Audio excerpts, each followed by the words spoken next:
morning, everyone. It's great to be here. I would like to thank Megan for organizing the session, and we really sorry that she couldn't make it today, but get on. Come. So today I would like to talk to you.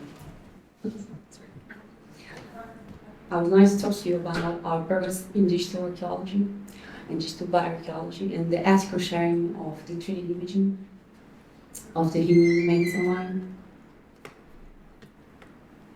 As Colleen Morgan highlighted last year at EAU, we might now consider ourselves cyborgs whose lives are entwined with digital technology. Now our research captures 3D data in a mesh of pixels, spanning landscapes, sites, and artifacts using anything from laser scanners to stereoscopic digital images. And as bioarchaeologists, our work includes the digitalization of the analog dead. Those who never had a digital record and whose data are now regularly shared online in the form of 3D images and models. Such a sharing has been termed digital public motor archaeology, or DPMA, referring to the creation and engagement with any digital content concerning the land, including platforms such as blogs, and Twitter, as well as video games. Digital 3D models of human remains are shared online on platforms such as Sketchfab, Morphosource, and institutional pages such as Smithsonian X3D, as well as through publishing sites such as Archaeology's Visual Media Service. However, the breakneck speed of the digital revolution has meant that until recently we have had little time to catch up with the impact of the many changes in the way we work and share bioarchaeological data, and this raised many challenges, including recording, sharing, and storing. But most importantly, we are also concerned with ethics, privacy, and security of the data of the dead, and how they are presented online. The debate over the ethical best practices in recording, sharing, and storing data relating to remains played out online in workshops and conferences as HEA 2013, BA 2015, for example, and in a long bank holiday weekend in 2016. I was experimenting with the Google Sheets capabilities to analyze HTML and XML, and decided to do this to reveal the characteristics of a set of 165 public available models from Sketchfab, which I had begun creating, and my aim was to assess the usage of online platforms for sharing human remains and understand whether we apply ethical best practices. At the time, Sketchfab was rapidly evolving as one of the most popular platforms for sharing 3D models of human remains, and I felt the results were relevant enough to present at the Digital Bioarchaeological Ethics sessions at Archaeology in 2016 and at CA 2017. So what I defined research on Sketchfab did, and what it showed in 2016, showed that, well, many models of human remains on platform had almost no contextualizing data. 56% of the models were described in 256 character text field, and some were incitable. Of this, 19 included a link to external sites information, but however, 44 featured no description. Furthermore, some had thousands of views and are available to reuse, modification, and public download. And this was an issue that needed and still needs addressing. The dilemma was greater than to share or not share. Human remains will be shared. What we need to work on is when, where, and how best to share. So, to support the necessary review collection of guidelines for information digitization, copyright, storage, dissemination, and ethics by selecting a set of keywords to analyze their frequency using Voyant tools. The results indicated that many guidelines were developed for different purposes and few directly address the ethics of digitization or digital bioarchaeology. The symposium at APCA, WACA 8, on digital bioarchaeology ethics attempt to address this, and the research was published in the World Archaeologists in 2008, and many more research have contribute to this debate and discussions on best practice in data acquisition, sharing, and storage since then. One of the outputs of the session at WACA was the resolution of digital archaeological data, which was published as part of the proceedings and was one of the first documents to directly address the subject, although this was more of a summary rather than a detailing out.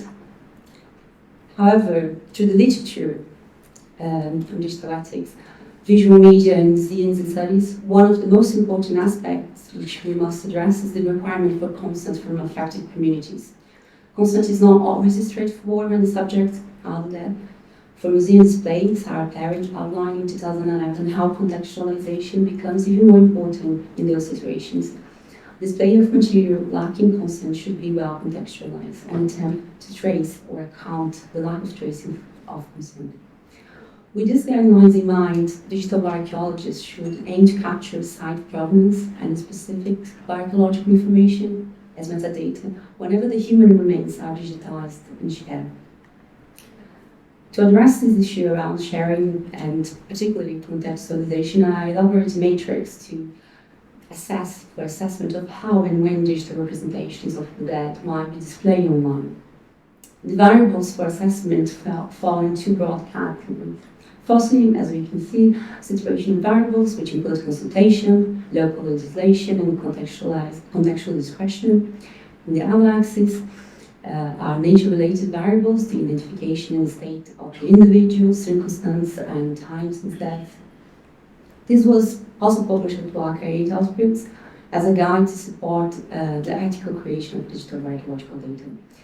But how these discussions and debate influence digital archaeological practice? Have research probes changed? To find an answer, I went back to Sketchfab specifically to look for new data on online process for recording and sharing human remains and compare this to the results of 2016. What I found was promising. There are several good examples of models uploaded more recently which provide improved contextualization in the description field. For example, this model by Professor Dominique Olesen to the left. Furthermore, some researchers go beyond them, including links to more information and included embedded imagery and videos explaining excavations and the context of the remains.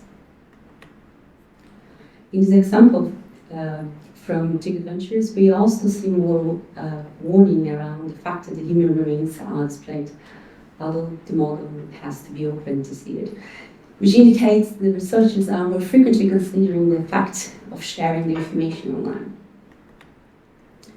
Overall, when I compare the percentage of the basic data, such as including contextualized information in the description box and links for more information, there is a big difference between the two samples. The original collection of models had not been significantly updated, and almost half of the contextualized information, none.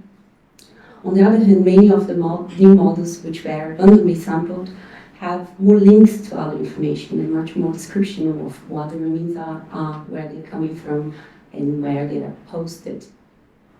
Gaps still remain, for example, there are no DOIs relating to the persistent archive data and the lack of statements indicating discussions with associated communities or stakeholders.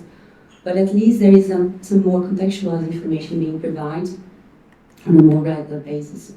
So Sketchfab has also supported some of this change through the introduction of the forms, improved forms of submission of data, with indicators of data completeness, for example, as well as blog posts providing tips on the best practice for working with the heritage datasets, although non-archaeological data in this case. So in the interim period, other developments have taken place. Companies such as Sketchfab and Google have attempted to partner with cultural heritage institutions and museums in the race to provision the platform where these data sets will be consumed in the future. Sketchfab creates a series of blog posts and attractive features for cultural heritage institutions, and Google have extended their arts and culture platform. Sketchfab originally offered free premium membership to cultural institutions, and now offering 50% discount rate for the ability to load more models and store more data. There has been a proliferation of other 3D platforms as well, 3D and VR technology, and they have become more prevalent. For example, Microsoft launched their Remix 3D platform, and Google launched Google Poly, which are competitors to Sketchfab, and these platforms present more areas where we might see this misuse of human remains. I found one example on Google Poly where a skull used for medical teaching had been 3D scanned and that available to remix into other 3D work. As you can see on the right, it has been embedded into different types of models in a way that could be considered unethical. So these platforms now present further challenge for the ethical practices of digital archaeology. Data administrators will need to continue to consider licensing models, including whether downloading and printing is permitted, and ensuring that open formats should be selected where possible to promote the interoperability. And we must also consider the persistence of technology. Quantities of data such as 3D mesh and texture files often require long-term hosting and storage plans at a significant cost. Otherwise, the digital debt might suffer a second life. This brings us to more fundamental questions about the choices we make in regard to data publication. Who owns the infrastructure we are using, and what their policies and practices? I mentioned Google Arts and Culture on early slides, and they had recently partnered with digitalization groups such as SciArc to provision data sets from 3D scanning projects, which SciArc have completed in first on Google Arts and Culture, and now more recently in the form of open data portal plus catalog called Open Heritage 3D, run by a group of heritage organizations partnered with Google called the Open Heritage Alliance. This is an amazing initiative that we need to ask ourselves, is this what we want? Can we hold these platforms to account? Can we trust them to our data? Or are they after money, opportunity, or way to improve the corporate image? For example, with Google, we have no say over which service survive or are killed. There are other infrastructures in place which allow us to manage and reuse open source technologies and software, providing interoperability, while also enabling more important features in terms of archaeological metadata. These include solutions like the ADS or Open Context, or even Ariadne's viewing visual media service, all of which now have 3D model viewers enabled using open source technology, which is also possible to upload to preservation repositories such as Zenodo and receive permanent DOIs for citation. All these points are highly important to platforms to ensure that data is interoperable, contextualized and managed by archaeologists.